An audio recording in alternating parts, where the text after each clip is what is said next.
That old woman doesn't understand modern love. Keep your mouth shut. That's what my grandson's wife, Chelsea, said to me when I caught her kissing our mailman in my own garden, while my grandson was at work supporting her lazy behind. There she was, in the same sundress I bought her for their anniversary, tongue down another man's throat right next to the roses my late husband planted. 52 years of marriage taught me what real love looks like, and it ain't that. 3 days later, I made sure my grandson knew exactly what kind of modern love his wife was practicing. My name is Mildred Thompson, and this is how I saved my grandson from the biggest mistake of his life before I tell you how I found the strength to expose this betrayal. Please subscribe and share this with someone who needs to know they're not alone, because what happened next proved that sometimes the oldest generation knows exactly what love should look like. Grandma Millie, come see what I got Chelsea for our anniversary. Derek's voice echoed through my kitchen that Tuesday morning, pure excitement lighting up his 28-year-old face like Christmas morning. 3 years married, and my grandson still looked at his wife like she'd hung the moon and stars personally for him. Chelsea glided into my living room wearing that buttery yellow sundress I'd bought her from Dillard's, her auburn hair catching the morning light streaming through my lace curtains. Show her, baby, she cooed, that honeyed southern accent she'd perfected since moving here from Birmingham. Derek pulled out a velvet box containing diamond earrings that probably cost him 2 weeks' wages from the auto plant. Only the best for my queen, he whispered, fastening them behind her ears with trembling fingers. I watched from my rocking chair, the same one where I'd nursed him through chickenpox and helped him with algebra homework. Something cold settled in my stomach, but I pushed it down. This was happiness, wasn't it? This was what I'd prayed for during all those lonely nights when Derek thought no woman would ever want a small-town mechanic with grease under his fingernails. Mrs. Thompson, aren't they gorgeous? Chelsea spun around, diamonds catching light like tiny fireworks. Derek spoils me rotten. She planted a kiss on his lips that lingered just long enough to make him blush. The boy had been working 60-hour weeks since their honeymoon, picking up every overtime shift available. His supervisor, Jimmy, told me Derek hadn't taken a sick day in 2 years. Beautiful sweetheart, I managed, forcing warmth into my voice. You're blessed to have each other. But blessed felt like the wrong word somehow. Chelsea's smile never quite reached her eyes, especially when Derek wasn't looking directly at her. During Sunday dinners, she'd excuse herself 3 times to powder her nose, always carrying that bedazzled phone case like it contained state secrets. When Derek spoke about their future, the house they'd build on his daddy's old land, the children they'd raise, her fingers would drum against the table in what looked like impatience. We're thinking about starting a family soon, Derek announced, reaching for Chelsea's hand across my dining table.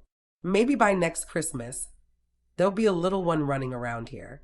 Chelsea's fork clattered against her plate. Sweetheart, we've discussed this. I'm not ready for babies yet.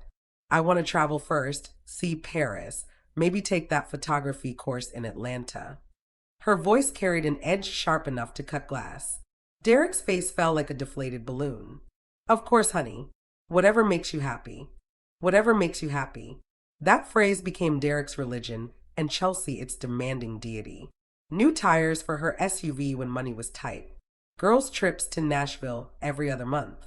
Yoga classes that somehow lasted 4 hours and required special outfits that cost more than my monthly grocery budget.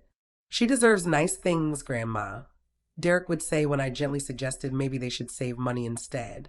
Chelsea came from a wealthy family. I don't want her feeling like she married beneath her station. Beneath her station. My grandson, who could rebuild an engine blindfolded and had never met a stranger he wouldn't help, thinking he wasn't good enough for someone who spent more on manicures than most folks spent on groceries. The night before everything changed, Derek called me from work. Grandma, I'm planning something special for Chelsea tomorrow. Can you keep it secret? His voice held that boyish excitement that reminded me of birthday mornings when he was 7. What kind of special, sweetheart? I'm leaving work early to surprise her with lunch. Maybe we'll eat in your garden since she loves your roses so much. My heart should have warmed at this thoughtfulness. Instead, that cold feeling returned, settling deeper this time. Because I'd seen Chelsea in my garden before, when Derek was at work.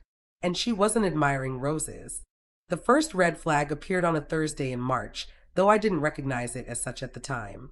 I was hanging laundry on my back porch when I heard Chelsea's laughter floating over the fence that separated our properties. Not the polite chuckle she used at church socials, but something deeper, more intimate. When I peered through my kitchen window, she was standing by my mailbox talking to Tommy Rodriguez, our mailman, her hand resting on his forearm like they were old friends sharing secrets.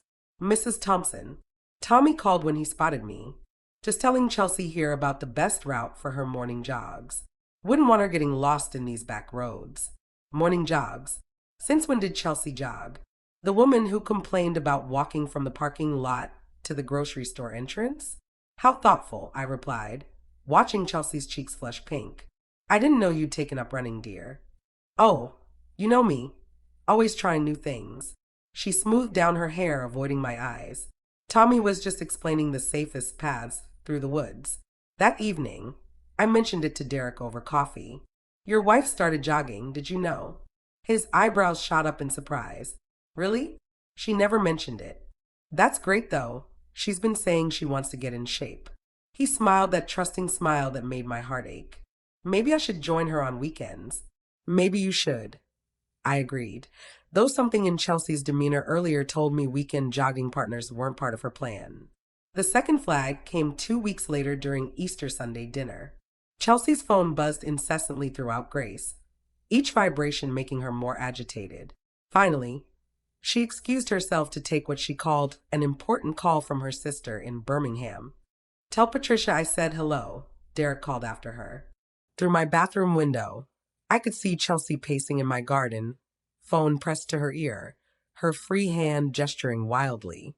But her voice, when it drifted through the open window, didn't sound like someone talking to family. I told you he's working late again tonight, she whispered urgently.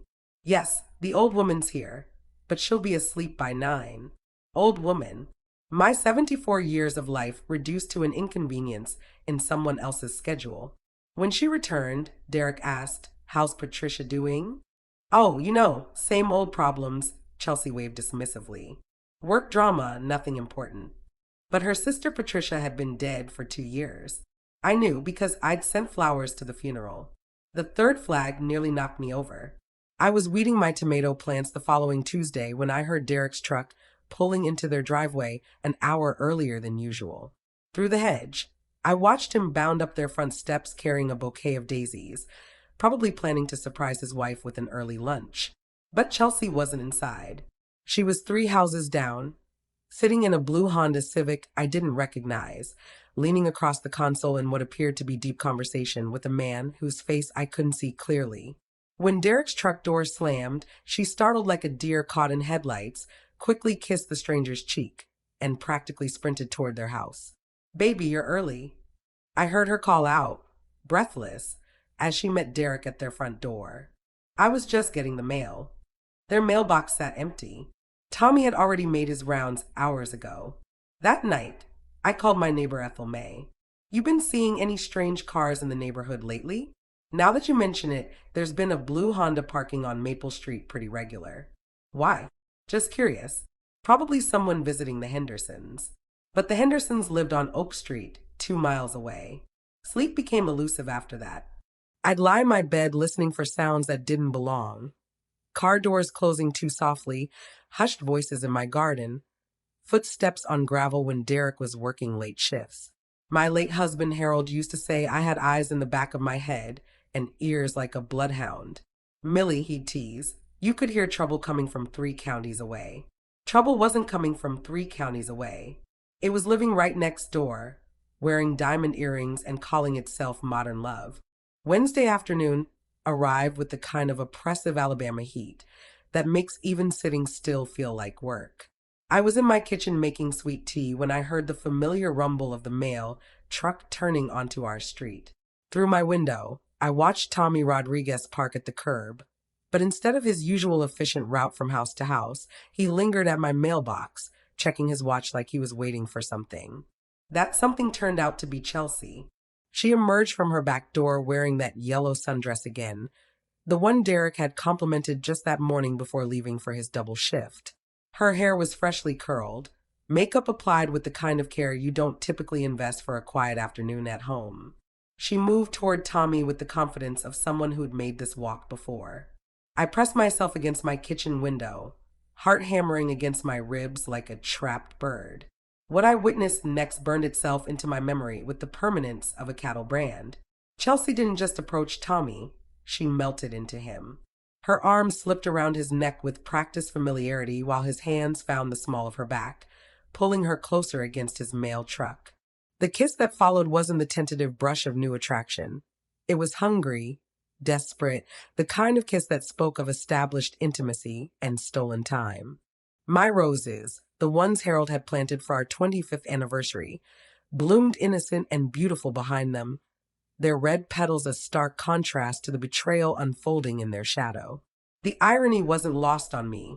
My late husband's final gift witnessing the destruction of our grandson's marriage. God Almighty, I whispered, gripping my kitchen counter until my knuckles went white. They broke apart reluctantly, Tommy's hands lingering on Chelsea's waist while she straightened his postal uniform with the intimacy of a wife preparing her husband for work. Their conversation was too quiet for me to hear, but their body language screamed volumes. This wasn't their first meeting, and it wouldn't be their last. I should have retreated, should have given them privacy to conduct their sordid business away from my witnessing eyes. But righteous anger rooted me to that window. Derek was busting his back working overtime to afford Chelsea's luxuries, while she was conducting afternoon rendezvous with our mailman using my garden as her love nest. That's when Chelsea's gaze drifted toward my house, her eyes locking directly onto mine through the kitchen window. Instead of the shame or embarrassment I expected, her expression hardened into something cold and calculating. She whispered something to Tommy, who glanced nervously in my direction before hastily gathering his mailbag and retreating to his truck. But Chelsea didn't retreat. She marched straight across my lawn, her heels sinking into the soft earth Derek had helped me till just last weekend. By the time she reached my back door, I was waiting on the porch, my hands trembling with a mixture of fury and disbelief. "Mrs. Thompson," she began, her voice carrying none of its usual honeyed warmth. "I suppose you think you saw something interesting." "I saw exactly what any person with working eyes would see," I replied, surprised by the steadiness in my own voice. "The question is what you plan to do about it." Chelsea's laugh was sharp as broken glass. "What I plan to do? Honey, the question is what you think you can do about it." She stepped closer, close enough that I could smell her expensive perfume mixed with something else. Guilt, maybe, or defiance. "That old woman doesn't understand modern love, so keep your mouth shut." Modern love, as if betrayal had evolved into something acceptable, something progressive. "Derek worships the ground you walk on," I said, my voice barely above a whisper. "Derek is a sweet boy who thinks love means working yourself to death to buy someone happiness," she shot back. "Tommy understands that love should be exciting, passionate, alive. Not some boring routine of work and bills and Sunday dinners with his grandmother." The casual cruelty in her voice, the way she dismissed my grandson's devotion like it was some character flaw, lit a fire in my chest that had been smoldering for months. "Get off my property," I said quietly. Chelsea smiled, but it held no warmth. "Remember what I said, Mrs. Thompson. Mind your own business, and we'll all stay happy." But happiness built on lies isn't happiness at all. It's just delayed heartbreak. Chelsea didn't leave my property. Instead, she settled onto my porch swing like she owned it, crossing her legs with the casual confidence of someone who believed she held all the cards. The swing creaked under her weight, the same swing where Derek used to read comic books on summer afternoons, where I'd rocked him to sleep during thunderstorms when his parents were deployed overseas. "You look upset, Mrs. Thompson," she said, examining her manicured nails with theatrical nonchalance. "Maybe we should have this conversation like adults." "Adults don't conduct affairs in their grandmother-in-law's garden," I replied, remaining standing despite my shaking knees. "Affair." Chelsea's eyebrows arched in mock surprise. "That's such an old-fashioned word. Tommy and I have a connection that transcends traditional boundaries. We understand each other on a level that goes beyond conventional marriage constraints." I stared at her, wondering if she actually believed the psychological nonsense flowing from her mouth, or if she thought I was simple enough to buy it. Conventional marriage constraints. You mean the vows you took in front of God and half this town? God. She laughed, a sound like ice cubes clinking in an empty glass. Grandma Millie, religious ceremonies are beautiful traditions, but they're not binding contracts for the soul. People evolve, feelings change, needs grow beyond what one person can fulfill. The audacity left me speechless. Here was a woman who'd stood in Millbrook Baptist Church wearing my grandmother's pearl necklace, promising to love and honor my grandson until death parted them, now explaining away adultery like it was a lifestyle choice, a dietary preference. Derek fulfills his needs by working himself half to death for you, I managed. And I appreciate that, I really do. Chelsea's voice took on the patronizing tone usually reserved for explaining complicated concepts to children. Derek provides security, stability, a lovely home. But a woman has other needs: intellectual stimulation, emotional excitement, physical passion that comes from genuine chemistry rather than obligation. Obligation. The word exploded from my throat louder than I'd intended. That boy would walk through fire for you. Exactly. Chelsea clapped her hands together like I'd finally grasped her point. He's devoted, predictable, safe. But where's the mystery? Where's the thrill? Where's the electricity that makes your heart race when someone enters the room? I thought about Harold, how my pulse still quickened when I found one of his old letters tucked in forgotten books, how love had been a steady flame that warmed our house for 52 years, not a wildfire that consumed everything in its path. Tommy brings out sides of me that Derek never could, Chelsea continued, her voice taking on a dreamy quality that made my stomach turn. We have intellectual conversations about literature, politics, world events. He's traveled, seen things beyond this little town. When we're together, I feel alive in ways I'd forgotten were possible. Tommy delivers mail, I said flatly. Tommy is working on his novel. He's applying to graduate programs in creative writing. He has ambitions beyond punching a time clock and coming home to watch television. Chelsea's eyes blazed with the fervor of a true believer. Derek's sweet, but his idea of deep conversation is discussing which brand of motor oil works best.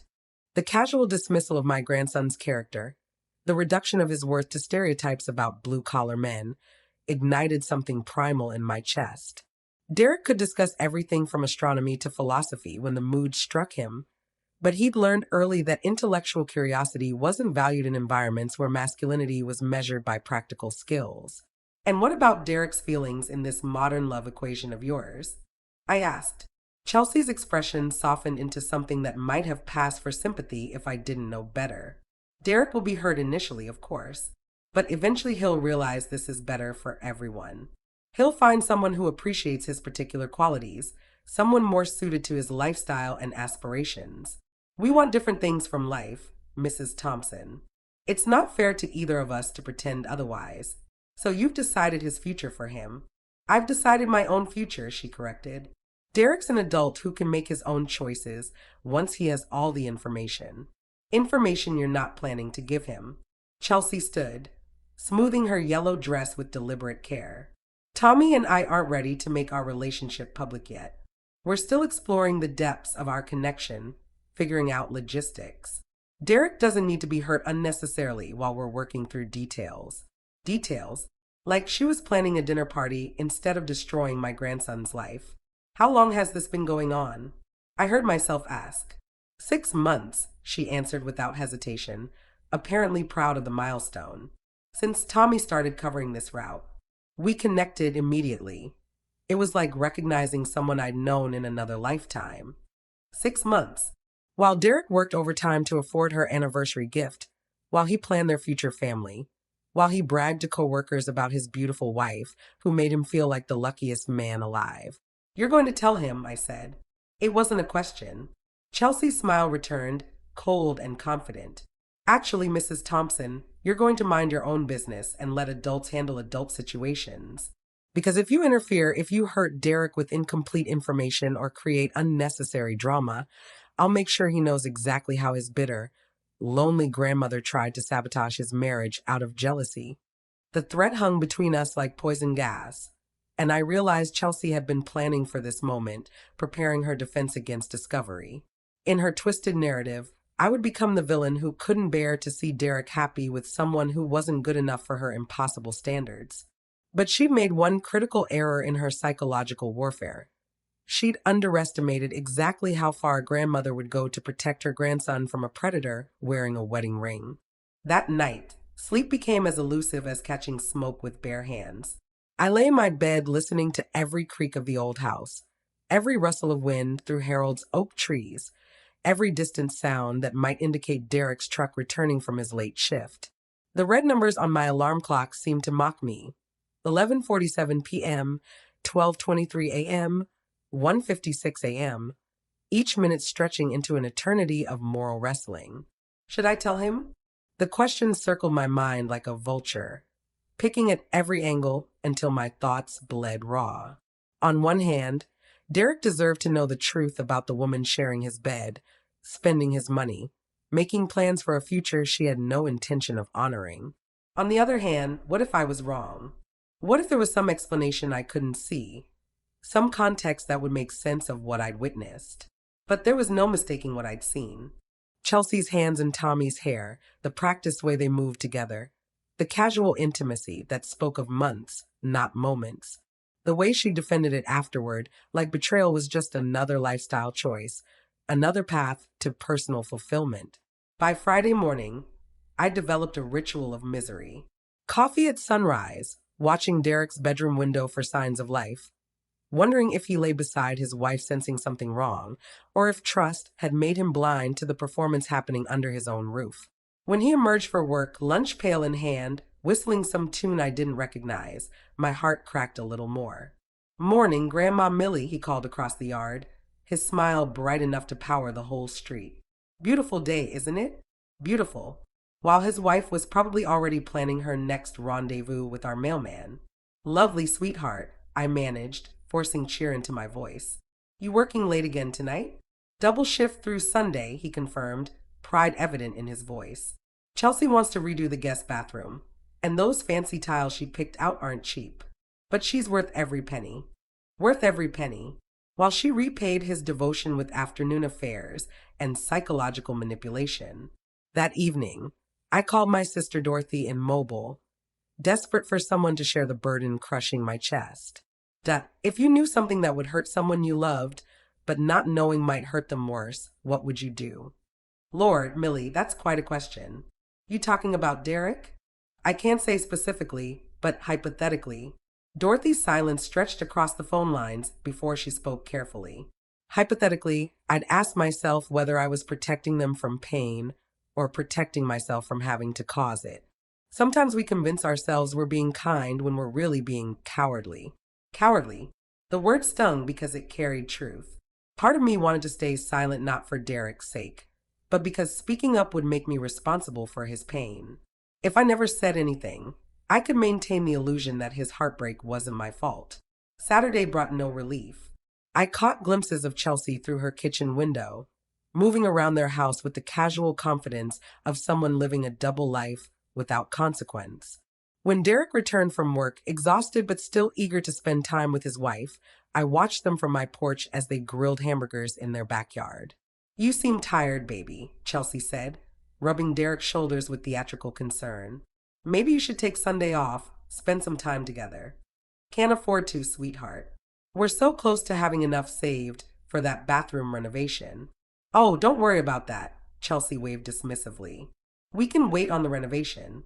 Your health is more important. Your health is more important." From a woman who was destroying his emotional well-being while he wore himself out trying to make her happy. Sunday morning church became a special kind of torture. Chelsea sat beside Derek in the third pew, her hand resting on his thigh, while Pastor William spoke about the sanctity of marriage, about trust and faithfulness and honoring the commitments we make before God. She even sang the hymns with apparent sincerity, her voice blending with Derek's bass in harmonies that sounded like everything a marriage should be. During the benediction, when the congregation bowed their heads in prayer, I felt Chelsea's gaze burning into the back of my neck. When I finally turned around, she smiled at me with such sweet innocence that anyone watching would have thought we were sharing a grandmother's blessing. But her eyes held a different message. Remember our conversation. That afternoon, Derek stopped by with fresh peaches from the farmer's market. Chelsea thought you might like these for pie, he said, setting the basket on my kitchen counter. She's such a thoughtful woman, always thinking of others. Always thinking of others. Like Tommy Rodriguez, probably. Derek, I heard myself say, then stopped. He looked at me expectantly. Those honest brown eyes that had never learned to hide anything, that still believed the world operated on principles of fairness and truth. Yes, Grandma. The moment balanced on a knife's edge. Truth or silence. Pain now or devastation later. Protection or exposure. Nothing, sweetheart. Just, you know I love you, don't you? His face softened with the gentle affection that had characterized our relationship since he was small enough to sit on my lap. Of course I know that. You've been my rock since Mom and Dad died. I don't know what I'd do without you. What he'd do without me. But what would he do when he discovered I'd known about his wife's betrayal and said nothing? What would he do when he realized I'd let him continue pouring his heart and paycheck into a marriage that was already over? As he walked back to his house, swinging the empty peach basket and humming again, I realized Dorothy was right. I wasn't protecting Derek from pain. I was protecting myself from being the messenger who delivered it. But some messages, no matter how painful, deserve to be delivered by someone who loves you rather than discovered in ways that compound the betrayal. The question was whether I had the courage to be that messenger, or if I'd let cowardice masquerade as kindness until it was too late for anything but devastation. Monday morning found me doing something I never thought I'd do at 74 years old, becoming a spy in my own neighborhood. If I was going to destroy my grandson's marriage, I needed more than my word against Chelsea's. I needed proof that even Derek's trusting heart couldn't dismiss. The transformation began with small changes to my daily routine.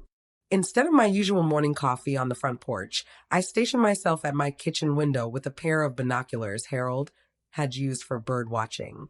Instead of afternoon soap operas, I timed my garden work to coincide with mail delivery. Instead of early bedtimes, I found myself monitoring the blue Honda Civic that had become a regular fixture on Maple Street. By Tuesday, I'd established patterns. Tommy's official route ended at 2:30 p.m., but he consistently returned to our street around 4:15, parking 3 houses down where the Hendersons' overgrown hedges provided natural camouflage. Chelsea's errands coincidentally began at 4:20, always wearing outfits that required more thought than grocery shopping demanded. Wednesday brought my first concrete evidence. I was pretending to deadhead my roses when I heard Chelsea's back door slam, followed by the distinctive click of her heels on pavement. Through the gaps in my fence, I watched her approach the blue Honda with a small wrapped package in her hands. I thought you might be hungry, she said, passing the package through the driver's window. Even from 30 feet away, I could see Tommy's face light up like she'd handed him gold instead of what appeared to be homemade cookies. You're going to spoil me, Tommy replied, his voice carrying clearly in the still afternoon air. That's the plan, Chelsea laughed, leaning into the car window for a kiss that lasted long enough for me to count to 15. I fumbled for the small camera I'd borrowed from my neighbor Ethel May, hands shaking as I tried to remember which button actually took pictures. By the time I figured it out, they'd separated, but I managed to capture Chelsea walking away from the Honda, her hand trailing along the car's exterior in a gesture of intimate familiarity. Thursday's surveillance revealed something more disturbing. Derek had called from work around noon, asking Chelsea to bring him lunch since the plant's cafeteria was closed for repairs. I watched from my living room window as she prepared to leave, then heard her phone ring. Tommy, now's not a good time, she answered, her voice carrying through the open window. Derek needs what? No, absolutely not. He'll notice if I'm late. But curiosity apparently won over caution. Instead of driving straight to the auto plant, Chelsea made a detour that took her past Maple Street, where the blue Honda waited with its engine running. Through my binoculars, I watched them argue through the car windows, Chelsea gesturing frantically while checking her watch. What happened next made my blood pressure spike dangerously. Tommy handed Chelsea something small. I couldn't see what, that she quickly stuffed into her purse before driving away. 20 minutes later, she returned, parking in her driveway with the casual demeanor of someone who'd accomplished a simple errand. When Derek called that evening to thank her for lunch, I listened from my kitchen window as she described her imaginary trip to the deli, complete with fabricated details about the sandwich shop's new menu items and the long line that had made her slightly late. The lies flowed from her mouth with the practiced ease of someone who'd been perfecting deception for months. Each invented detail felt like another nail in my grandson's coffin, another layer of betrayal he'd eventually have to excavate and examine. Friday's evidence gathering took a dangerous turn. Desperation had made me bold, and I found myself following Chelsea's SUV at a distance when she left for her afternoon grocery shopping. Instead of heading toward Piggly Wiggly, she drove to Riverside Park, a secluded spot where teenagers brought dates and married couples went to remember what romance felt like. I parked behind a cluster of pine trees and watched through Harold's binoculars as Chelsea met Tommy at a picnic table overlooking the river. They brought lunch, not the hurried encounter I'd expected, but a leisurely meal complete with a checkered tablecloth and what appeared to be wine in plastic cups. The intimacy of their interaction was worse than the physical betrayal. They talked constantly, hands gesturing, faces animated in ways I'd never seen Chelsea display at home. Tommy showed her something on his phone that made her throw back her head in laughter. She fed him bites of sandwich with the playful affection of newlyweds. Most damning of all, when a family with small children approached their picnic area, Chelsea and Tommy instinctively moved closer together, his arm around her shoulders, her head on his chest, presenting themselves as a couple enjoying an afternoon date. No shame, no guilt, no acknowledgement that their happiness was built on another man's heartbreak. I managed to take several photos before my hand started shaking too violently to hold the camera steady. The images were grainy, taken from too far away, but they clearly showed Chelsea in Tommy's embrace, sharing a meal in circumstances no married woman should find herself. The drive home was a blur of tears and righteous anger. In my purse sat evidence of my grandson's wife's complete betrayal, not just physical infidelity, but emotional abandonment. Chelsea hadn't just strayed from her marriage. She'd mentally moved out of it entirely, establishing a parallel relationship with its own routines and intimacies. That evening, I spread the photos across my kitchen table like playing cards in a losing hand. Grainy images of stolen kisses, clandestine meetings, fabricated alibis. Evidence that would destroy Derek's world, but might also free him from a life built on deception. The question was no longer whether to tell him. The question was how to tell him in a way that would help him heal, rather than simply wound him beyond repair. But first, I needed to understand the full scope of what I was dealing with. Because if Chelsea could lie this easily about afternoon affairs, what other deceptions might be hiding beneath the surface of their marriage? Saturday morning brought an unexpected opportunity when I encountered Betty Lou Mitchell at the farmer's market, her arms full of tomatoes and her mouth full of gossip. Betty Lou had worked at the post office for 37 years before retiring, which meant she knew every mail carrier's history, personality quirks, and employment record better than their supervisors did. "Millie Thompson, as I live and breathe," she called out, nearly dropping her produce bag in her enthusiasm. "Haven't seen you in ages. How's that sweet grandson of yours?" "He's fine." Betty Lou working hard as always. I paused, choosing my words carefully. "You know our mail carrier, Tommy Rodriguez? He seems like a nice young man." Betty Lou's expression shifted subtly, the same way it did when she was about to share information she probably shouldn't. "Tommy Rodriguez, you say? Drives the blue Honda when he's off duty." My pulse quickened. "That sounds right. Honey, let me tell you something about that boy." Betty Lou glanced around conspiratorially, then leaned closer. "Tommy's been working postal routes for about 8 years now, and he's got what you might call a pattern." "What kind of pattern?" "The kind that gets him transferred from district to district every 18 months or so." Betty Lou's voice dropped to a whisper. "See, Tommy's got a gift for making lonely housewives feel special. Real special, if you catch my meaning." My stomach dropped like a stone into deep water. Other married women, 3 that I know of personally, probably more that never got reported. First was Jennifer Walsh over in Fairfield, married to a firefighter who worked 24-hour shifts. Tommy had her convinced he was writing a novel about heroic first responders, needed her female perspective for authenticity. Took 6 months before her husband caught them in his own bedroom. The farmer's market sounds faded into background noise as Betty Lou continued her revelation. Then there was Patricia Cummings in Riverside. Husband traveled for business, gone weeks at a time. Tommy told her he was studying for law school entrance exams, needed someone intelligent to help him practice verbal reasoning. They'd meet at the library, then graduate to coffee shops, then her kitchen table when her husband was in Atlanta. What happened? Patricia's sister-in-law caught them together and told the family. Broke up a 15-year marriage, tore that family apart completely. Tommy got transferred to avoid the husband pressing charges. My hands began to shake, causing my grocery basket to rattle. And the third, Sarah McKinney, just last year. Husband worked offshore oil rigs, gone 2 weeks out of every month. Tommy convinced her he was taking night classes in photography. Needed a beautiful subject for his portfolio project. Started with artistic portraits in her garden, ended with them planning to run away together to California, where Tommy was supposedly going to sell his photographs to magazines. Did they? Betty Lou shook her head grimly. Sarah emptied their joint savings account, $12,000, and was waiting at the bus station with 2 suitcases when Tommy never showed up. Turns out he'd been transferred again, this time to Millbrook. Left her sitting there looking like a fool while her husband came home to find their bank account cleaned out and a note saying she was starting a new life. The pattern was sickeningly clear. Tommy Rodriguez wasn't some romantic figure bringing excitement to bored housewives. He was a predator who studied his targets, identified their vulnerabilities, and crafted elaborate fantasies designed to make them feel special while he extracted whatever he wanted from their marriages. Betty Lou, are you certain about all this? Honey, I processed 3 formal complaints and 2 transfer requests personally.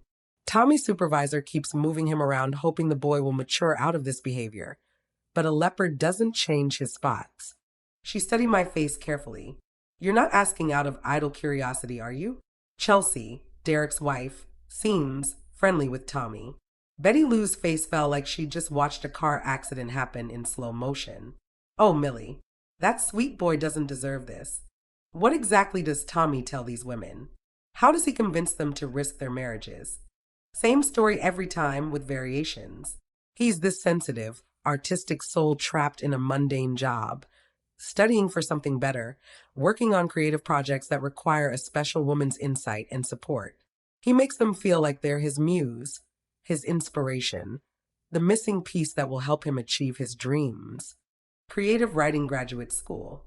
The novel, everything Chelsea had told me about Tommy's ambitions, suddenly took on a sinister new dimension. He gets them emotionally invested first, Betty Lou continued. Makes them feel intellectually appreciated in ways their husbands supposedly don't. Then comes the physical relationship, always presented as this profound spiritual connection that transcends conventional morality. By the time they're fully hooked, he's asking for money, favors, or setting them up to leave their husbands. Setting them up how? Gets them to make financial commitments, emotional declarations, promises about their future together. Then, right before everything comes to light, he disappears. New transfer, clean slate, leaving the women to face the wreckage alone while he starts the same game somewhere else. The malicious calculation behind Tommy's actions made my chest tight with rage. This wasn't passion or even simple adultery. It was psychological manipulation designed to destroy marriages for his entertainment and profit. Does he ever actually leave with them? Start new lives together? Never. Tommy Rodriguez has no intention of settling down with any of these women. They're just entertainment between real relationships. I heard through the postal grapevine that he's got a girlfriend in Mobile. Been dating her for 3 years, talks about marriage constantly. A girlfriend. While he was seducing married women with promises of soulmate connections and artistic collaboration, Tommy was maintaining a steady relationship with someone who probably had no idea about his extracurricular activities. Millie, you need to warn Derek before this goes too far. Tommy's method is to get the women so emotionally dependent that they'll leave their husbands voluntarily, usually cleaning out bank accounts on the way out. Once he's got what he wants, he vanishes, and the women are left destroyed while he moves on to the next target. But I realized with growing horror that Chelsea might not be following Tommy's usual script. She seemed to be the one driving their relationship forward. the one making plans and justifying betrayal. What if she was planning to leave Derek not because Tommy had convinced her, but because she'd convinced herself? What if Tommy Rodriguez had finally met someone as manipulative and calculating as he was? Sunday evening found me sitting in Harold's old recliner, staring at the photo evidence spread across my coffee table like tarot cards predicting disaster. Each image told the same story. My grandson's wife was not just unfaithful, but involved with a predator who'd left a trail of destroyed marriages across Alabama. The weight of this knowledge pressed down on my chest like a physical thing, making each breath feel labored and insufficient. The sound of Derek's laughter drifted through my open window, followed by Chelsea's voice asking if he wanted more sweet tea. They were on their back porch, enjoying what Derek probably thought was another peaceful evening of married life. The normalcy of their conversation, discussions about work schedules, weekend plans, whether to plant okra in their garden next spring, felt surreal against the backdrop of what I now knew. Grandma Millie, Derek's voice called out unexpectedly. You got a minute? Chelsea made way too much cornbread, and we thought you might want some. My hands flew to gather the photographs, shoving them hastily into Harold's old cigar box before answering the door. Derek stood on my porch holding a plate wrapped in aluminum foil, his face glowing with the contentment of a man who believed his world was secure. She's getting so good at cooking, he said proudly, settling into the porch swing without invitation. Remember how she could barely boil water when we first got married? Now she's making cornbread that rivals yours. That's wonderful, sweetheart. The words felt like sawdust in my mouth. You know what she said yesterday? She said she wants to learn your pot roast recipe next, the one with the secret ingredient you never tell anybody. Derek's eyes sparkled with boyish excitement. She wants to surprise me for our anniversary next month.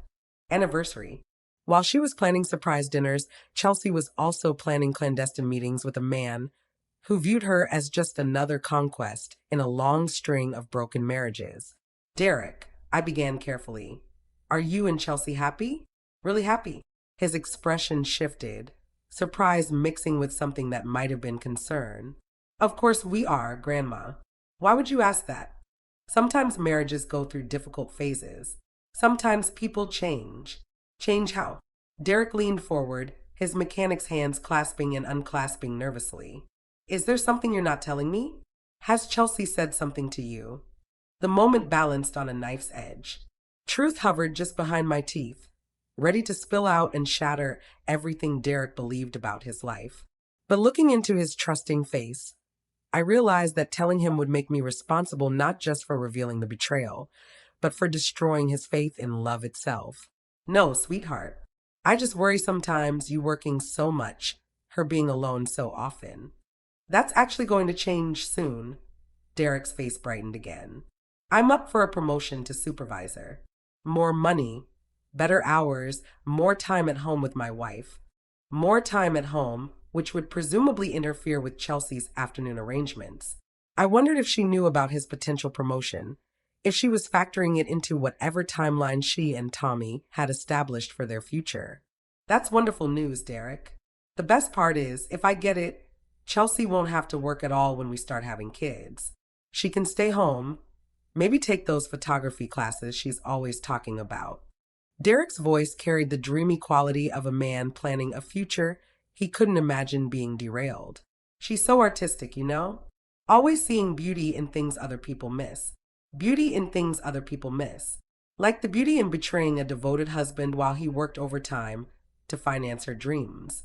After Derek left, I found myself walking through my house like a ghost haunting familiar territory. In the kitchen, I stared at the phone, Harold's old rotary model that had witnessed 50 years of family conversations. All I had to do was dial Derek's number, ask him to come over, and show him the photographs. Truth was that simple, that devastating, that necessary. But in the living room, surrounded by photographs of Derek at every stage of his life, gap-toothed 6-year-old, awkward teenager, proud graduate, beaming bridegroom, I saw the boy who'd already lost too much. His parents, my daughter and son-in-law, had died in a car accident when Derek was 16. He'd lived with Harold and me through high school, college, and those uncertain years when young men try to figure out who they're becoming. Derek had already survived one devastating loss that redefined his understanding of security and permanence. How could I be the one to deliver another? Yet letting him continue living in ignorance felt like its own form of cruelty. Every day I stayed silent was another day Derek invested more of his heart, his money, his future into a marriage that was already over. Every overtime shift he worked, every sacrifice he made, every dream he shared was being built on a foundation of lies that would eventually collapse anyway. The question wasn't whether Derek would be hurt. That was inevitable now. The question was whether he'd be hurt by someone who loved him enough to help him heal, or hurt by discovery that would also reveal how long everyone around him had known about his humiliation. But family loyalty demanded more than just truth-telling. It demanded considering the whole family system, the relationships that would survive or crumble based on my choices. If I exposed Chelsea, Derek would lose not just his wife, but his faith in his own judgment. He might never trust his heart again, never believe another woman could love him genuinely. If I stayed silent, he might waste years of his life on someone who viewed his devotion as obligation rather than gift, but he'd maintain his capacity for hope, his belief in love's possibility. That night, I dreamed about Harold, sitting in his recliner reading the newspaper like he'd done every evening for 52 years. In the dream, he looked up from the sports section and said, "Millie, the truth isn't always a kindness, but lies are always a cruelty." I woke up knowing he was right, but still unsure whether I had the strength to be kind in the way that required courage rather than comfort. Because somewhere in the distance between truth and silence lay the difference between protecting Derek from pain and protecting him from a life built on deception. And I was beginning to understand that sometimes love means choosing to be the bearer of bad news rather than the keeper of dangerous secrets. Monday morning arrived with Chelsea standing at my kitchen door before I'd even finished my first cup of coffee. She didn't knock, just walked in like she owned the place, her face a mask of controlled fury that made my blood pressure spike immediately. "We need to talk," she announced, settling into Harold's chair at my kitchen table without invitation. She was dressed for what Derek probably thought was another day of household errands. Yoga pants, oversized sweater, hair pulled back in a messy bun that somehow looked perfectly calculated. "About what, dear?" I asked, though we both knew exactly what conversation was coming. "About your sudden interest in neighborhood surveillance." Chelsea's voice carried none of its usual honeyed warmth. "Mrs. Patterson mentioned she saw you at the farmer's market Saturday, having quite the intense conversation with Betty Lou Mitchell." Mrs. Patterson. The neighborhood gossip network had apparently reported back to Chelsea faster than I'd anticipated. "Betty Lou and I are old friends. We talk about lots of things. I'm sure you do." Chelsea's smile was sharp enough to cut glass. "Just like I'm sure you've been spending a lot of time by your window lately, taking such a keen interest in mail delivery schedules." My coffee cup rattled against its saucer as I set it down, betraying the tremor in my hands. "I don't know what you're implying." "I'm not implying anything, Mrs. Thompson. I'm stating facts." Chelsea leaned forward, her voice dropping to a whisper that somehow felt more threatening than shouting. "You've been watching me, following me, asking questions about Tommy. The question is, what do you plan to do with whatever information you think you've gathered?" "I plan to protect my grandson from being hurt." "Hurt?" Chelsea laughed, a sound like breaking glass. "The only person who is going to hurt Derek is you, if you stick your nose where it doesn't belong. Derek deserves to know the truth about his wife. Derek deserves to be happy," Chelsea snapped, all pretense of civility vanishing. "And he is happy. We have a good life together, a stable marriage, a comfortable home. Why would you want to destroy that?" "Because it's built on lies. Because you're a bitter old woman who can't stand seeing someone else have what you lost." The words hit like physical blows, each one designed for maximum damage. "You've been alone for 5 years since Harold died, watching Derek's marriage through your window, because you don't have a life of your own." The cruelty in her voice, the casual way she weaponized my grief, left me speechless for a moment. "That's not true, isn't it? When was the last time you left this house for something other than grocery shopping or church? When was the last time you had plans that didn't revolve around Derek's schedule?" Chelsea's eyes glittered with malicious satisfaction. You've made Derek your whole world because you don't have anything else, and now you can't bear the thought of sharing him with someone who actually makes him happy. I want Derek to be happy with someone who deserves him. Someone like who? Someone you approve of? Someone who'll treat you like the most important woman in Derek's life instead of acknowledging that role belongs to his wife. Chelsea stood up, pacing around my small kitchen like a predator circling prey. You never liked me, Mrs. Thompson. From the day Derek brought me home, you've been looking for reasons to disapprove. I've tried to welcome you into this family. You've tried to maintain control over Derek through guilt and manipulation. Poor orphan grandson who needs his grandmother's protection from the big bad world. Chelsea's voice took on a mocking tone that made my chest burn with rage. Well, Derek's not a little boy anymore. He's a man who chose to marry me, who loves me, who trusts me. And if you try to poison that trust with your jealous fantasies, I'll make sure he knows exactly who's really trying to hurt him.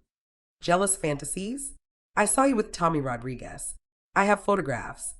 Chelsea went very still, and for a moment I thought I'd finally penetrated her armor of confidence. But when she spoke again, her voice was deadly calm. What you have are pictures of me talking to our mailman, Mrs. Thompson. What you don't have is context, explanation, or any proof of wrongdoing. But what I have is a husband who loves me more than anything in the world, including his grandmother's approval. Derek would never choose between us, wouldn't he? Chelsea's smile returned, cold and calculating. Derek's a loyal man, Mrs. Thompson. When his wife tells him that his grandmother is suffering from grief-induced paranoia, that she's been following her around town making wild accusations about innocent conversations, that she's creating drama because she can't accept that he has a life beyond taking care of her. Well, Derek will believe his wife. The threat hung in the air between us, and I realized with growing horror that Chelsea had been planning for this confrontation, preparing her defense against discovery. You're going to tell Derek that I'm mentally unstable. I'm going to tell Derek that you need help. Professional help. The kind that comes with supervised visits and careful monitoring of what stories you're allowed to tell. Chelsea's voice dripped with false sympathy. It's tragic, really.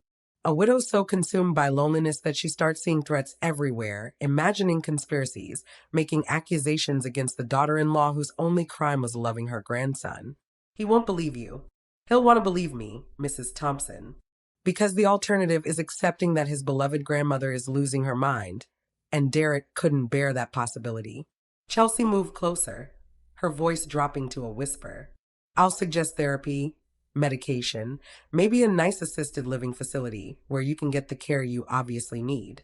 Derek will hate the idea, but he'll convince himself it's for your own good. The manipulation was breathtaking in its cruelty and sophistication. Chelsea wasn't just planning to discredit my accusations. She was preparing to remove me from Derek's life entirely, using his love for me as the weapon to accomplish it. And if you think Tommy will support your story, Chelsea continued, think again. Tommy's been transferred twice for getting too involved with his postal customers. One word from me about inappropriate behavior, and he'll be reassigned to Alaska before you can say mail fraud. You destroy him too? I'd protect my marriage by any means necessary. Chelsea's mask of false concern disappeared entirely, revealing something cold and predatory underneath. Tommy served his purpose, but Derek is my future. I'm not losing my comfortable life because an old woman couldn't mind her own business. Served his purpose. The casual dismissal of Tommy's feelings, the reduction of human beings to utilities in Chelsea's grand design, made my stomach turn with disgust. You don't love Derek at all, do you? I love the life Derek provides. I love the security, the home, the respectability. I love being married to someone who worships me enough to work himself to death making me happy. Chelsea straightened her sweater with deliberate care. What I don't love is interference from people who don't understand that modern marriages require flexibility and compromise. Compromise doesn't include adultery. Compromise includes whatever keeps everyone happy and stable.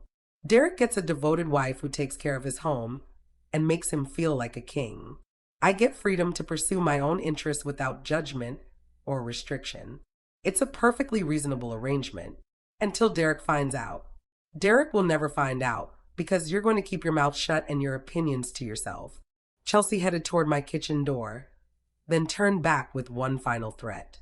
Because if you try to interfere with my marriage or my life, I'll destroy you so thoroughly that Derek will spend the rest of his life apologizing for his crazy grandmother who tried to ruin his happiness. After she left, I sat in my kitchen trembling with rage and fear, realizing that I was facing an opponent who'd thought several moves ahead, while I was still trying to figure out the rules of the game. But Chelsea had made one critical error in her psychological warfare. She'd revealed exactly how far she was willing to go to protect her secret, which meant she understood better than anyone how much she had to lose if the truth came out. Tuesday evening shattered my resolve in ways that Chelsea's threats never could. I was watering my porch plants when Derek's truck pulled into his driveway earlier than usual, and something about his posture as he sat behind the wheel made me stop mid-pour. Instead of his usual energetic exit, he remained motionless for several minutes, hands gripping the steering wheel like it was the only thing keeping him anchored to earth. When he finally emerged, his shoulders carried a weight that had nothing to do with physical exhaustion. Derek walked to his front door like a man delivering his own death sentence, pausing before entering his house the way someone might hesitate before walking into an ambush. 20 minutes later, I heard voices through the thin walls that separated our properties. Not the usual pleasant chatter of evening conversation, but something strained and desperate that made my grandmother instinct scream warnings. Chelsea, we need to talk about our finances. Derek's voice carried clearly through their open kitchen window. I went to the bank today to check on our anniversary savings account. My blood turned to ice water. Anniversary savings account. The money Derek had been setting aside for months to surprise Chelsea with something special. What about it, honey? Chelsea's voice held a note of careful casualness that I recognized as barely controlled panic. The account's empty, Chelsea. $1,200 gone. The teller said you withdrew it all last Friday. $1,200. The exact amount Derek had mentioned proudly just last week. Money he'd saved by skipping lunches and working every overtime shift available for the past 6 months. Oh, sweetheart, I can explain. Chelsea's voice shifted into the soothing tone she used when Derek was upset. Remember when my car started making that noise? The mechanic said it needed immediate repairs, or the engine would seize up completely. You told me your dad paid for car repairs. I didn't want you to worry about money, baby. You work so hard already, and I knew you'd insist on covering the costs even though we couldn't afford it. So I used our savings temporarily. I was going to replace it before you noticed. Replace it how, Chelsea? You don't work. The silence that followed felt heavy enough to crush buildings. Through my window, I could see Derek's silhouette in their kitchen, his hands running through his hair in the gesture of a man trying to solve an impossible equation. I've been looking for a job, actually. I didn't want to mention it until I had something definite, but there are some opportunities. Chelsea's voice trailed off into the kind of vague promises that meant nothing. What opportunities? Where? Doing what? Well, Tommy mentioned that the Postal Service sometimes hires part-time help during busy seasons. Administrative work, nothing too demanding. Tommy. Of course, Chelsea would use her affair partner as an employment reference, adding another layer of deception to her house of lies. Tommy the mailman suggested you apply for postal work. Derek's voice carried a note of confusion that broke my heart. When did you even talk to Tommy about job opportunities? He's just friendly, you know? We chat sometimes when he delivers mail. Small town conversation. Small town conversation about employment opportunities. I could hear the wheels turning in Derek's mind. The same analytical approach he brought to diagnosing engine problems being applied to the growing inconsistencies in his wife's story. Derek, you're making this more complicated than it needs to be. Chelsea's voice took on an edge of irritation. I made a decision to handle a financial emergency without bothering you. I'm sorry I didn't discuss it first, but I was trying to be considerate of your stress levels. Considerate? Derek's voice cracked like a teenager's. Chelsea, that money was for our anniversary gift. I've been planning something special for months, working extra shifts, eating peanut butter sandwiches for lunch, so I could save enough to make this anniversary memorable. And it will be memorable, sweetheart. We don't need expensive gifts to celebrate our love. The casual dismissal of Derek's sacrifice The reduction of months of effort and planning to expensive gifts made my chest burn with protective rage. Derek had been killing himself to afford something special for a woman who'd stolen his savings to finance her affair.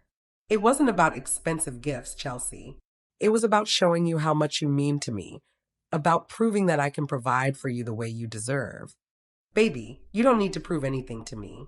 But Derek didn't need to prove it, because Chelsea had spent 3 years making him feel like he wasn't good enough, wasn't wealthy enough, wasn't sophisticated enough to deserve her. Every comment about wanting to travel, every mention of her wealthy family, every comparison to couples who could afford luxuries had been a psychological knife twisted into Derek's insecurity about his worth. I wanted to surprise you with a weekend in Nashville, Derek continued, his voice growing smaller with each word. That bed and breakfast you showed me in the magazine. The one with the garden view you said looked so romantic. I had it all planned. Dinner at that restaurant you mentioned. Maybe see a show at the Ryman. I wanted to give you something special, something that would make you happy. My heart shattered completely. Derek had been planning a romantic getaway to a place Chelsea had probably mentioned during one of her girls' trips that likely involved Tommy rather than girlfriends. Derek was trying to compete with his wife's affair partner without even knowing the competition existed. Oh, sweetheart, Chelsea's voice carried convincing sadness. That sounds absolutely wonderful. And we can still do it, just maybe next year when our finances are more stable. Next year. By next year, based on Tommy's pattern with other wives, Chelsea would probably be long gone, leaving Derek to wonder what he'd done wrong to drive away another person he'd loved. I feel like I'm failing you somehow. Derek's voice broke completely. Like, no matter how hard I work, how many extra shifts I pick up, I can't give you the life you want. Maybe you'd be better off with someone who could afford the things you deserve. Don't say that, Derek. I love you exactly as you are. Lies. All lies. And Derek was absorbing every false word like poison, allowing Chelsea's deception to eat away at his self-worth while she used his devotion as a shield for her betrayal. Sometimes I wonder if you're happy with me, Derek whispered, the words barely audible through the window, but clear as cathedral bells to my eavesdropping ears. Really happy, not just settling, because I was there when you needed someone. Of course I'm happy with you, baby. Why would you even think that? Because somewhere deep in his heart, Derek knew something was wrong. His subconscious mind was picking up signals his conscious mind refused to acknowledge. The phone calls that stopped when he entered rooms, the afternoon absences explained with increasingly elaborate stories, the emotional distance wrapped in physical affection. I don't know. I love you so much, Chelsea. Sometimes I feel like my heart might explode from loving you so much. And I worry that it's too much, that I'm too much. That's when I realized I couldn't protect Derek from the truth anymore, because keeping him in ignorance wasn't protecting him at all. It was enabling his continued emotional destruction at the hands of someone who viewed his love as a convenience rather than a gift. Derek wasn't being protected by my silence. He was being systematically broken down by lies that were becoming more elaborate and cruel every day.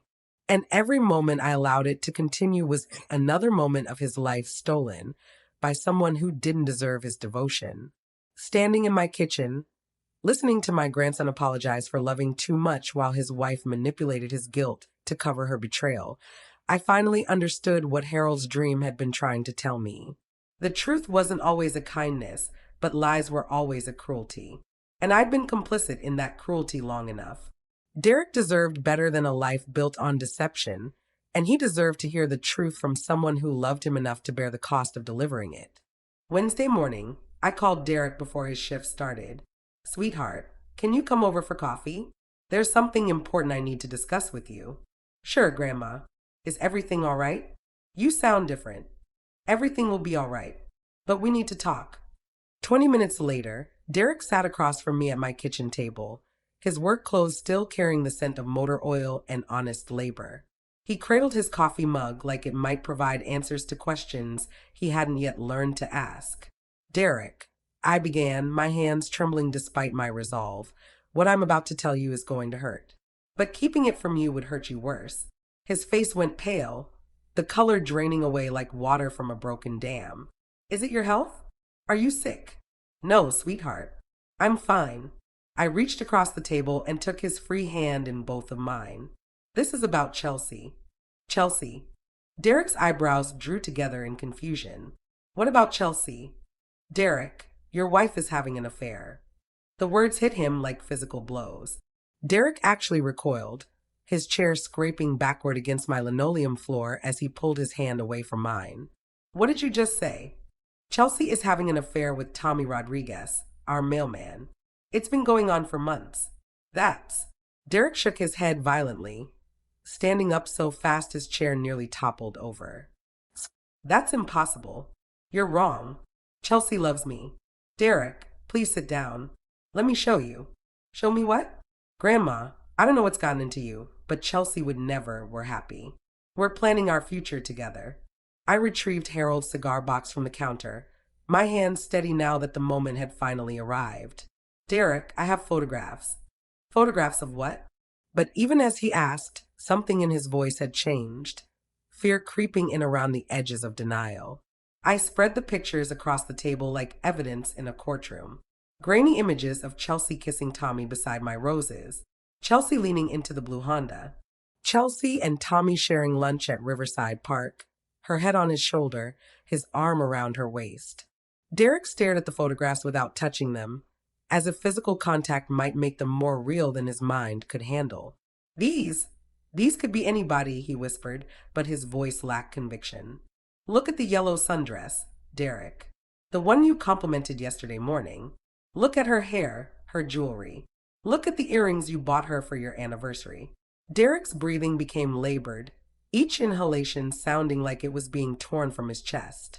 He picked up one photograph with shaking fingers, studying it with the same careful attention he brought to diagnosing engine problems. When were these taken? Over the past 2 weeks.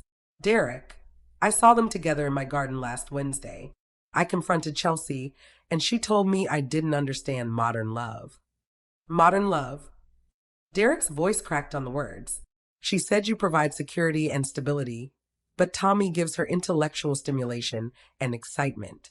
She said their relationship transcends conventional marriage constraints. Derek sank back into his chair like a deflated balloon, still clutching the photograph of his wife in another man's arms. How long have you known? I suspected for weeks, but I only confirmed it recently. Derek, I wanted to tell you sooner, but I didn't know how. I didn't want to be the one to break your heart. My heart.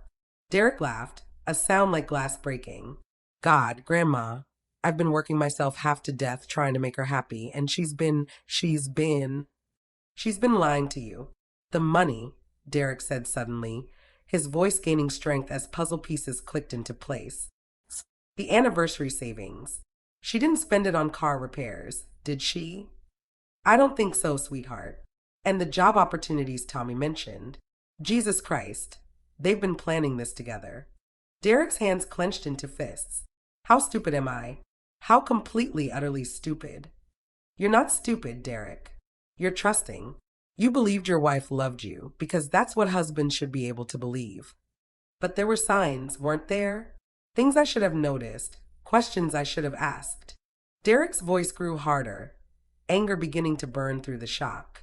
The phone calls that stopped when I walked into rooms. The afternoon errands that took hours. The way she changed the subject whenever I talked about our future.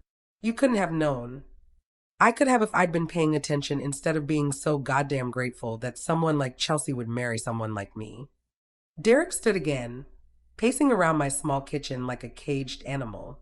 I've been killing myself at work, picking up every overtime shift, eating cheap lunches, so I could save money for anniversary surprises while she's been fucking our mailman. The raw pain in his voice, the way betrayal was transforming into self-recrimination, made my heart ache for him. Derek, this isn't your fault, isn't it? What kind of husband doesn't notice his wife is having an affair?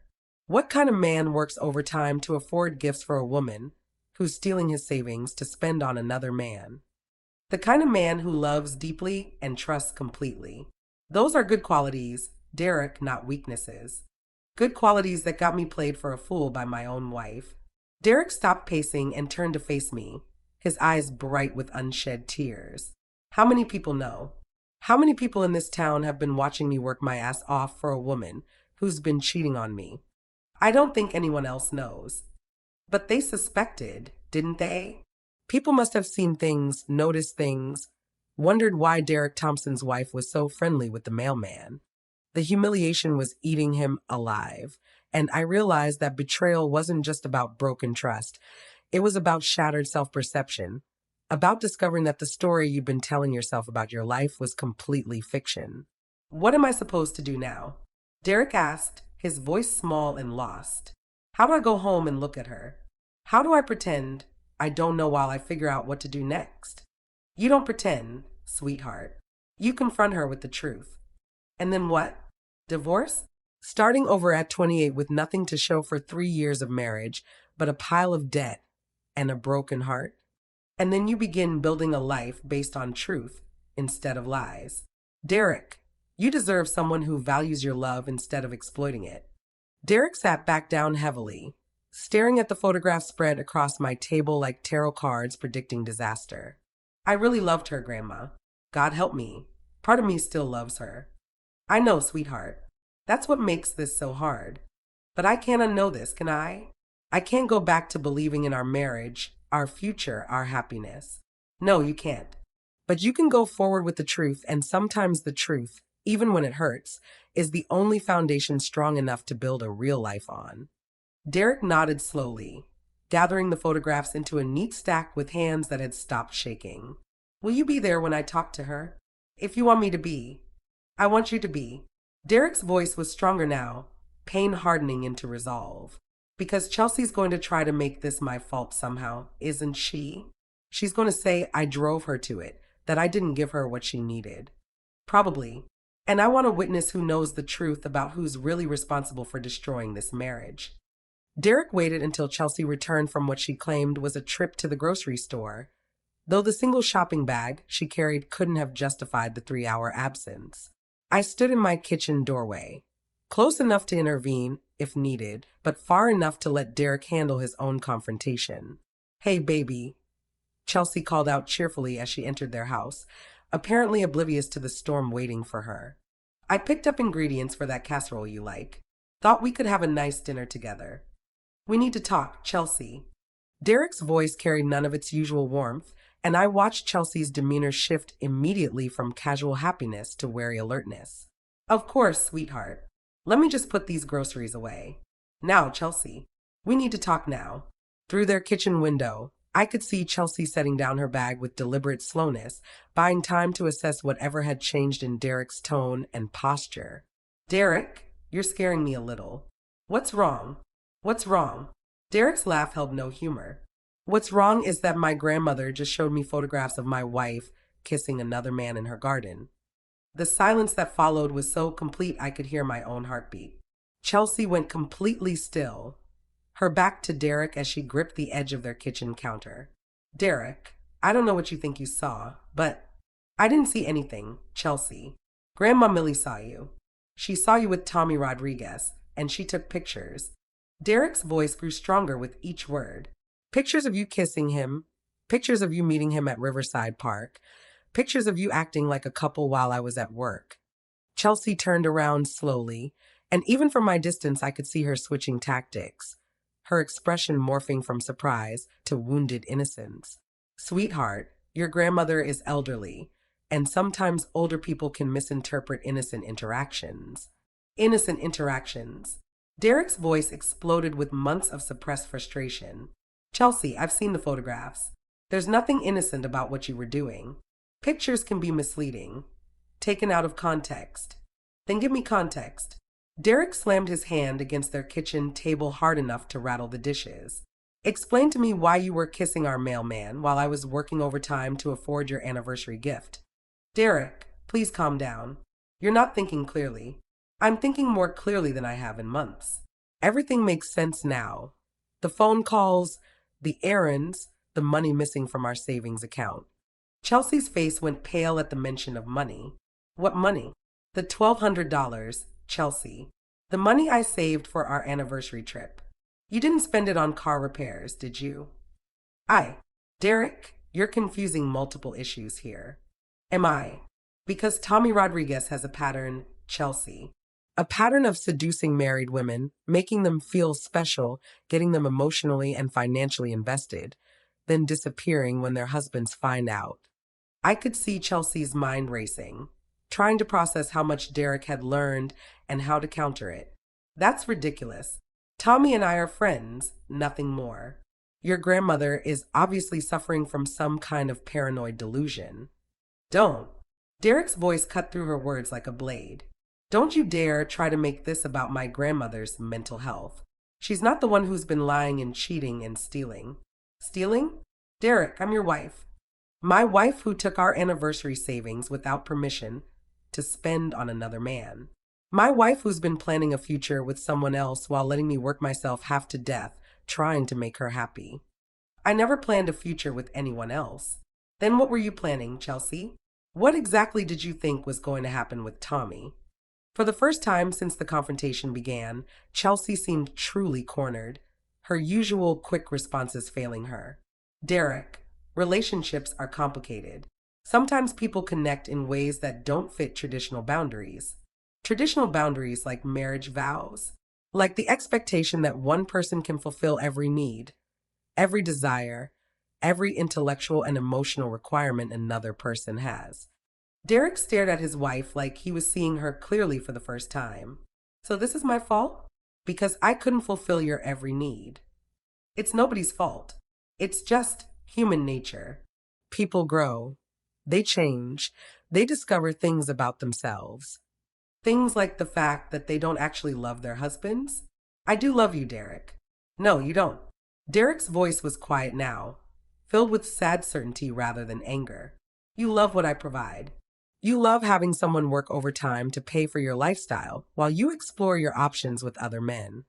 That's not true. Then leave him, Chelsea. Right now, call Tommy and tell him it's over. Tell him you're committed to working on our marriage. Chelsea opened her mouth, then closed it again, the silence stretching between them like a chasm. You can't, can you? Derek continued. Because Tommy offers you something I can't, the excitement of a secret relationship, the thrill of forbidden romance, the fantasy of a different life. Derek, you're oversimplifying. I'm finally understanding. You want to keep me for security and stability while you explore passion and excitement with him. You want both lives and you want me to work overtime to finance them. It's not that simple. It's exactly that simple. Derek moved toward the door, then turned back to face his wife one final time. I'm going to pack some clothes and stay with Grandma Millie tonight. Tomorrow, I'm calling a lawyer. Derek, wait. We can work this out, go to counseling, figure out how to move forward together. Move forward. Derek's voice carried a note of disbelief.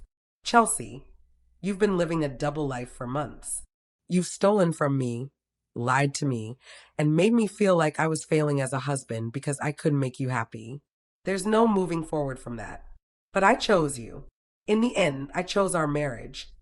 You didn't choose anything, Chelsea. You got caught. There's a difference. Derek, please. I made mistakes, but we can fix this. We can rebuild trust. Trust. Derek laughed bitterly. How do I trust someone who's been performing happiness while planning betrayal? How do I trust someone who stole our anniversary money to spend on another man? Chelsea broke then, tears streaming down her face in what might have been genuine emotion or calculated manipulation. I love you, Derek. I know I handled things wrong, but I love you. You love the idea of me, Chelsea. You love having a devoted husband who asks no questions and makes no demands. But you don't love me enough to be faithful, honest, or respectful. Derek opened their front door, pausing in the threshold. Pack your things. I want you gone by the end of the week. Gone? Derek, this is my home too. Your home is wherever Tommy Rodriguez is living. Mine is here, in the house I've been paying for while you've been cheating in it.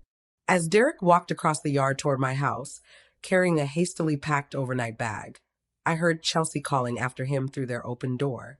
Derek, please, don't let your grandmother poison you against me. This is exactly what she wanted, to break us up so she could have you all to herself. But Derek didn't turn around, didn't acknowledge her desperate accusations. He simply walked into my house, set down his bag, and said quietly, "It's over, Grandma. My marriage is over." And for the first time in months, despite the pain in his voice, Derek sounded like himself again. The first domino fell Thursday morning when Derek met with Frank Morrison, Millbrook's only divorce attorney, in an office that smelled of coffee and broken promises. I drove Derek there for moral support, watching him walk into that building as a married man seeking to become something else entirely. The good news, Frank explained after reviewing Derek's documentation, is that Alabama recognizes adultery as grounds for divorce. The photographs your grandmother provided will expedite the process considerably. How long?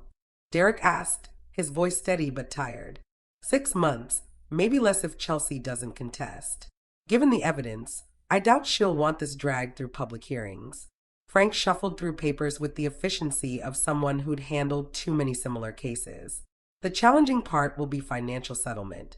3 years of marriage, joint assets, shared debts. That's when Derek discovered the second devastating truth about his marriage. "Derek," Frank said carefully, "I ran a preliminary credit check as part of standard procedure. Are you aware of the credit card debt accumulated in your name?" "What credit card debt?" "We only have one card and we keep it paid off." Frank slid a document across his desk that made Derek's face go ashen. $17,000 across 4 different cards, all opened within the past 8 months. The spending pattern suggests luxury purchases, jewelry, clothing, travel expenses. $17,000. While Derek had been eating peanut butter sandwiches and working double shifts, Chelsea had been financing a secret lifestyle that probably included gifts for Tommy Rodriguez and weekend getaways Derek knew nothing about. "She forged my signature?" "The applications bear your name and social security number, but you'll need a handwriting expert to prove forgery in court. The more immediate concern is that you're legally responsible for this debt regardless of who actually spent the money." Derek's hands clenched into fists on Frank's desk. "So she cheats on me, steals from me, and leaves me with her debt?" "Welcome to divorce court," Frank said grimly. "But we'll fight it. The timing correlates with her affair, and with proper documentation, we can argue fraudulent charges." By Friday, word had spread through Millbrook's gossip network faster than news of a tornado warning. I was buying groceries when Ethel May cornered me in the produce section, her eyes bright with the kind of excitement that accompanies other people's disasters. "Millie, is it true about Derek and Chelsea? Martha Henderson saw a moving truck at their house yesterday. Derek's going through a difficult time right now." "Well, I have to say, I never trusted that girl. Too pretty, too charming. Always seemed like she was performing instead of just being." Ethel May leaned closer conspiratorially. "And between you and me, I saw her in that blue Honda more than once. Wondered what kind of errands required so much consultation." The vindication felt hollow. Yes, other people had noticed signs, but no one had spoken up when it might have protected Derek from months of deception and financial fraud. Saturday brought an unexpected visitor to my front door. Tommy Rodriguez himself, looking haggard and desperate in a way that suggested his perfect scheme was unraveling faster than he'd anticipated. "Mrs. Thompson, I need to talk to you about this situation with Derek and Chelsea." "I don't think we have anything to discuss, Mr. Rodriguez. Please, just 5 minutes. There are things you don't understand about what happened." Against my better judgment, I led him into my living room, where he immediately began what sounded like a rehearsed speech about misunderstandings and innocent friendships. "Tommy," I interrupted, "I know about Jennifer Walsh, Patricia Cummings, and Sarah McKinney. I know this is what you do." The color drained from his face like someone had pulled a plug. "Who told you about?" "Betty Lou Mitchell. You have a pattern, Mr. Rodriguez, and Chelsea was just your latest target." "That's not, you don't understand. Chelsea was different. We actually cared about each other. Cared enough for you to let her destroy her marriage and steal from her husband. I never asked her to steal anything. The money, the credit cards, that was all Chelsea's idea. She said Derek would never miss it, that he was too trusting to check." Even in his desperation, Tommy was throwing Chelsea under the bus, revealing the depth of calculation that had gone into their affair. "She talked about leaving Derek, starting fresh somewhere new. She had it all planned out, the money she'd saved, the story she'd tell about Derek becoming abusive, the way she'd clean out their joint accounts during the divorce. My blood turned to ice. Chelsea was planning to frame Derek for abuse. She said it would make the divorce easier, help her get a bigger settlement. I told her it was wrong, but Chelsea gets what Chelsea wants. The revelation that Derek had been married to someone capable of such calculated cruelty, someone who would destroy his reputation along with his heart, made my decision to expose the affair feel like divine intervention. Where is Chelsea now? Gone. Packed up Wednesday night and drove to Birmingham. Left me a note saying she needed time to think, but her phone's disconnected. Tommy's voice cracked with what might have been genuine emotion. Mrs. Thompson, I think I loved her. You loved the excitement of the affair, Mr. Rodriguez. There's a difference. Maybe you're right. Tommy stood to leave, then turned back with something that looked like shame. For what it's worth, Derek seems like a good man. He didn't deserve what we did to him. No, he didn't. Sunday morning brought the most unexpected consequence of all. Derek was drinking coffee on my porch when a car pulled into my driveway, and out stepped Sarah McKinney, the woman who'd been left waiting at the bus station with empty savings and broken dreams. Are you Derek Thompson? She asked hesitantly. Yes, ma'am. I heard about what happened with your wife and Tommy Rodriguez. I wanted to tell you. I'm sorry, and I wanted you to know you're not the only one he's hurt. Sarah spent an hour on my porch telling Derek about her experience with Tommy, about the lies and manipulation, about the financial devastation and emotional wreckage left in the wake of his false promises.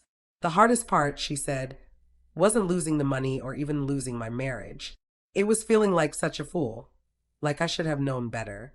I know exactly what you mean, Derek replied quietly. But here's what I learned.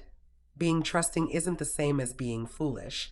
People like Tommy and your wife, they're predators who specialize in exploiting decent people's capacity for love and trust. How do you move forward from something like this? One day at a time, Sarah said simply, and by remembering that their choices say everything about them and nothing about your worth. As Sarah drove away, Derek turned to me with something that looked like the beginning of peace. I'm going to be okay, aren't I, Grandma?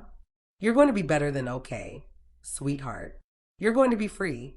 3 months later, Derek's laughter echoed through my kitchen for the first time since before his wedding day.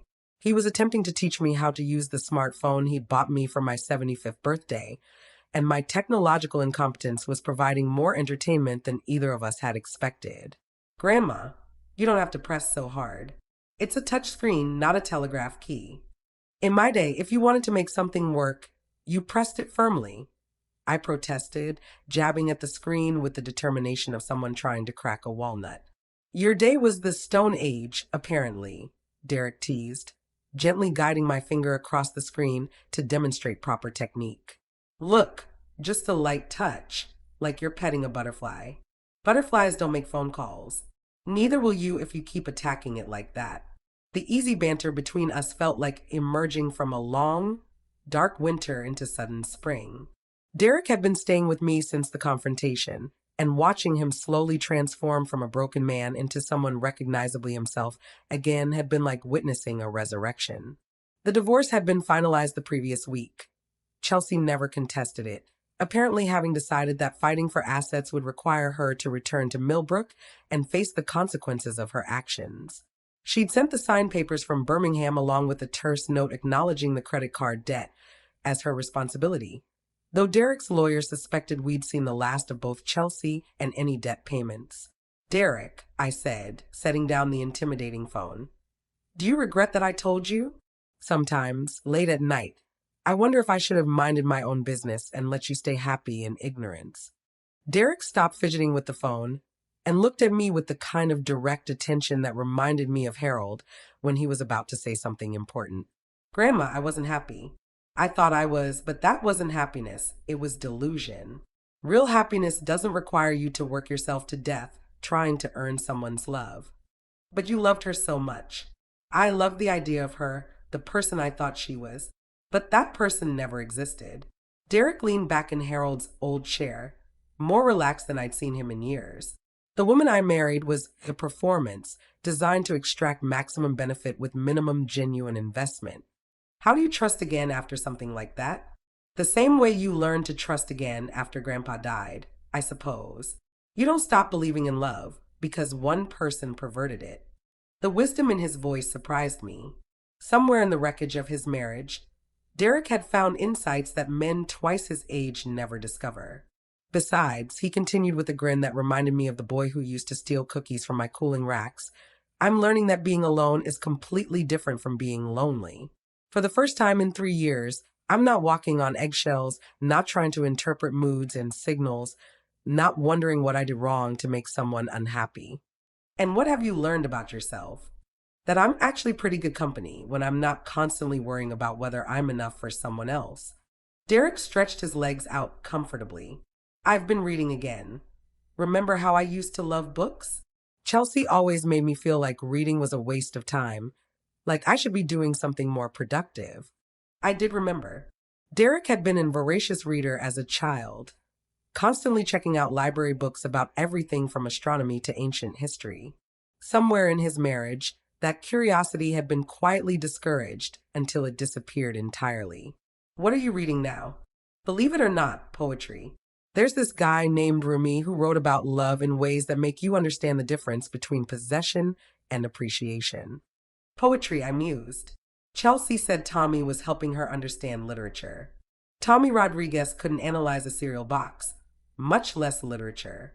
That was just another lie designed to make her feel intellectually superior to her small town husband. Derek's voice held no bitterness, just matter-of-fact acceptance.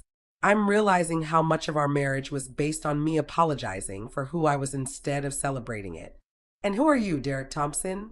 I'm a man who can rebuild an engine and understand poetry.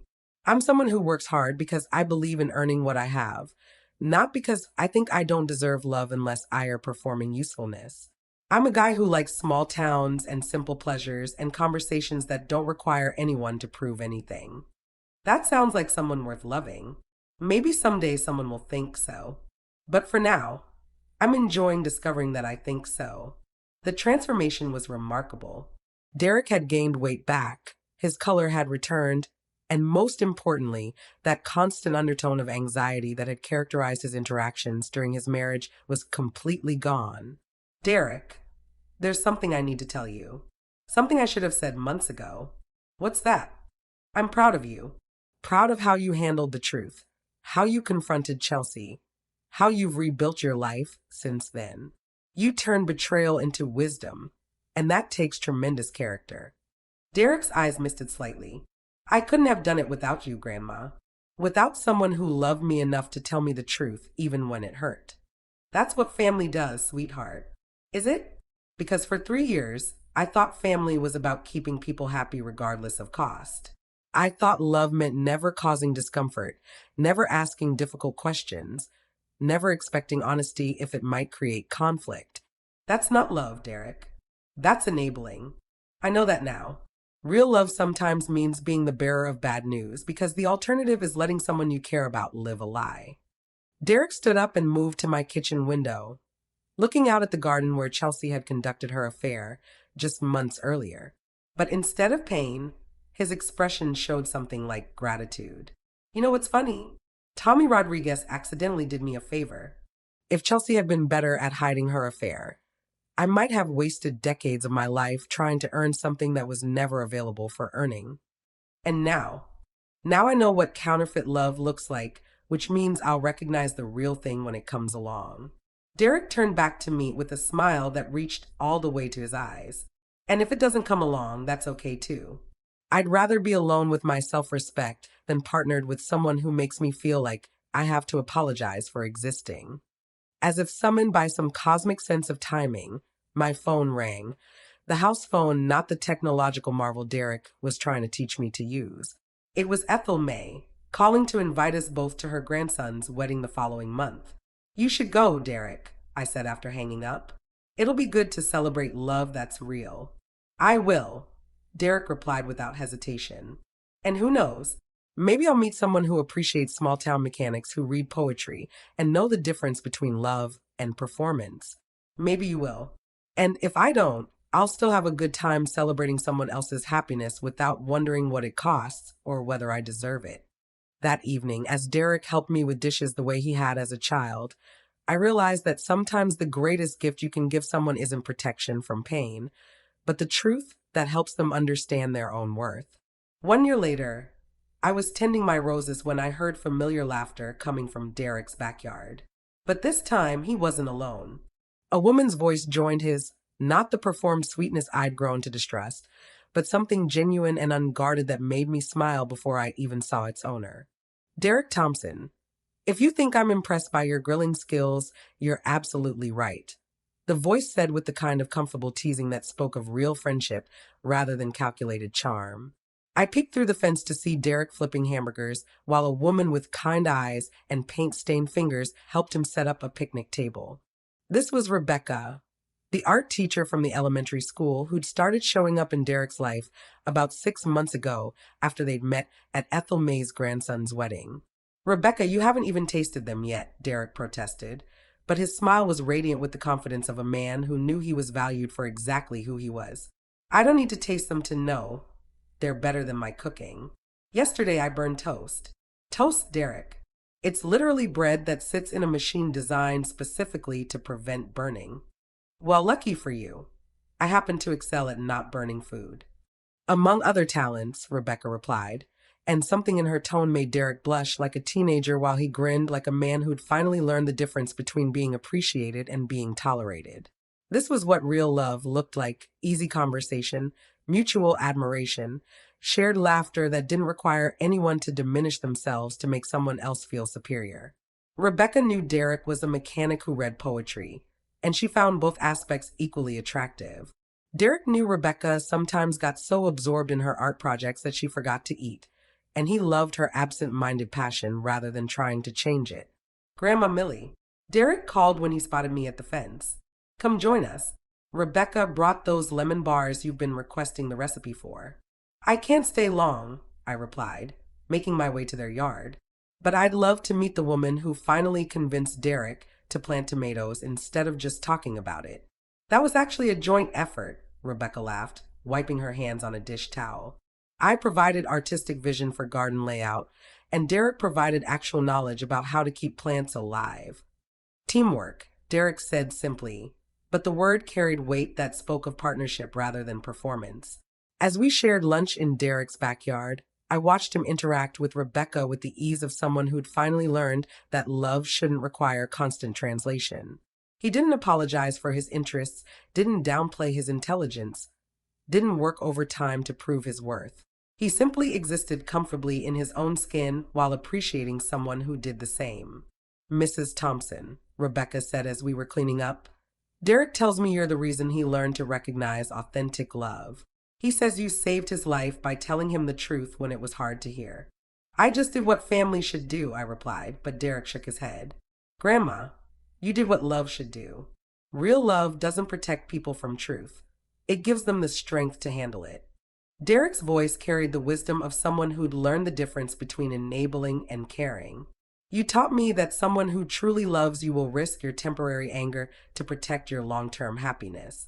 And what did you learn about recognizing the difference between real love and manipulation? Derek considered the question with the thoughtfulness that had always been part of his character, but had been buried under years of trying to be what someone else wanted.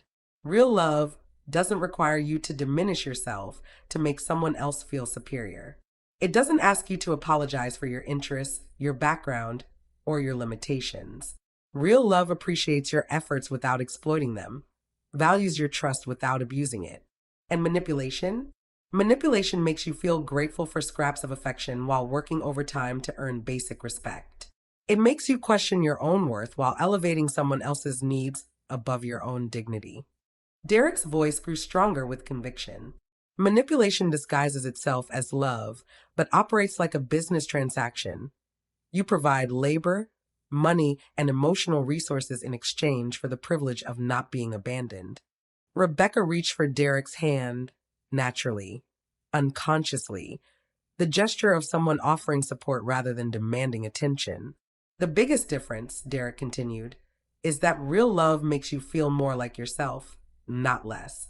Rebecca makes me want to be better, but she doesn't make me feel like I'm not enough as I am.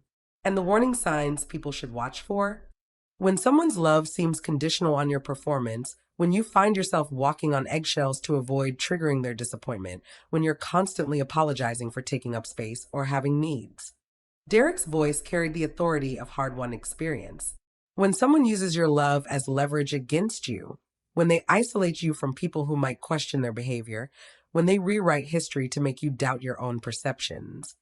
3 months later, Derek called me with news that filled my heart with profound gratitude.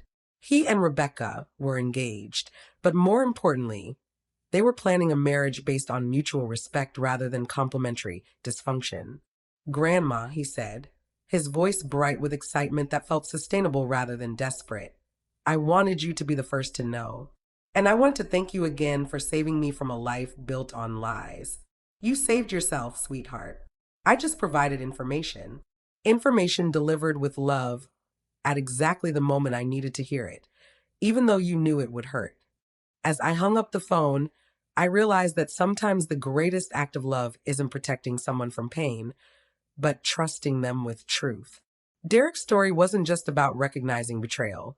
It was about learning to value authenticity over performance, substance over charm, and genuine partnership over the illusion of being needed. The roses Harold planted bloomed brighter that spring than they had in years, as if they too understood that some endings are actually beginnings and some truths, no matter how painful, are the foundation upon which real happiness can finally be built. If this story gave you courage to speak your truth, please leave a comment below. Sometimes knowing someone believes you can change everything. And remember, you deserve love that makes you feel more like yourself, not less. Don't forget to subscribe. There are more stories that need to be told, more truths that need to be shared, more people who need to know they're not alone in recognizing the difference between love and performance. Because real love, the kind worth waiting for, will never ask you to apologize for taking up space in the world.